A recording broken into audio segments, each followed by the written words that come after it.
In this video, we'll focus on your expectations as a teacher from your online learning, and more specifically, the home environment, support and motivation that your students may have.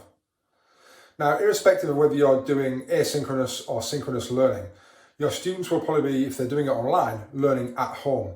And we really need to understand that that's a very, very different place than learning it in a classroom, in a school, with all the school rules and the expectations that come with actually sat in uniform in school, in a school day. So we really need to kind of understand that from the start, that this is going to be different, and we may have to kind of adjust our expectations. Now, that's not saying we need to kind of dumb down anything or expect a lot less from students. It's just that our expectations might need to shift slightly because we're now in an online environment. So let's unpack that a little. What does it mean then for our students to be learning at home in the home environment? Well, firstly, it's about, as we've talked previously, about their technology. You know, what have they got access to? Have they got a device? Have they got a stable internet connection? Is their internet connection a fast internet connection? Have they got things like a flat surface to work from? Have they got a quiet room that they can shut the door and focus and concentrate on? Again, just like they would do if they were in your classroom in a school. We have lots of different kind of house rules in our classroom, I suppose, about, you know, working in silence and, you know, working on the desk and putting mobile phones away, having your equipment out, listening to the teacher when they're talking, facing the front, all those types of things. And you can see those things. But actually, when you're teaching in an online environment, you can't see a lot of those.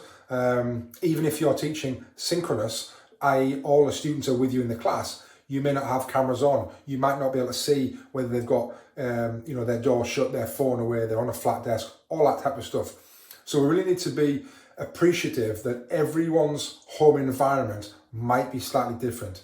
And we need to be thinking about that in terms of our expectations, how we plan for that, and how we kind of adjust our expectations so that our online learning course is accessible irrespective of the student's or young person's home environment.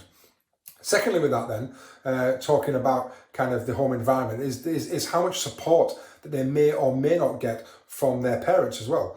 You know, we give a lot of support ourselves in the classroom when we're face to face with people, but will your students get that same support when they're stuck, or that kind of motivation to kind of, you know, to keep on going from their parents? You know, will their parents be able to keep the house quiet while they're learning, or move to another area so that, you know, the student can have their own workspace, their flat environment, or take people out to, you know, to make it quiet? Again, how much support will there be? Or is your student trying to learn and trying to do the, you know, the online learning in a fairly chaotic environment with, you know, baby brother screaming and shouting, or somebody coming in, or somebody wanting the laptop, or the internet crashing, or people in and out of the room, or TV on in the background, and all those types of things that you would never, ever, ever have in a physical classroom might be going on in the background while they're trying to learn. So we need to be really appreciative of that and have a lot of kind of empathy for the students, but also the parents who are trying to potentially support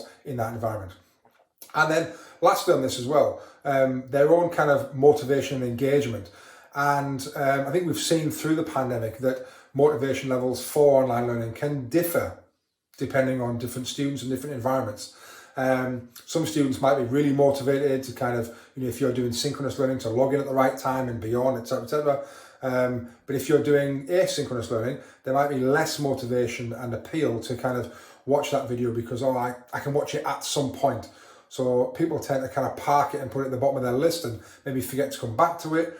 And there's not as much motivation when you're just watching a video that you can pause and stop and rewind and watch it whenever you want, rather than kind of watching something live or interacting with someone or being in a classroom with someone.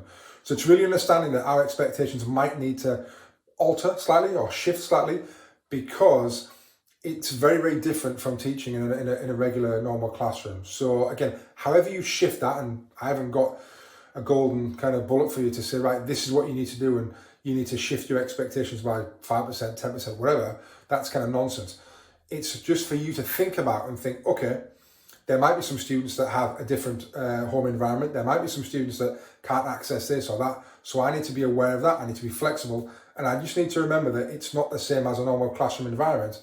Therefore, I might need to slightly change either the way I do things or my expectations for kind of, you know, what I expect from the students.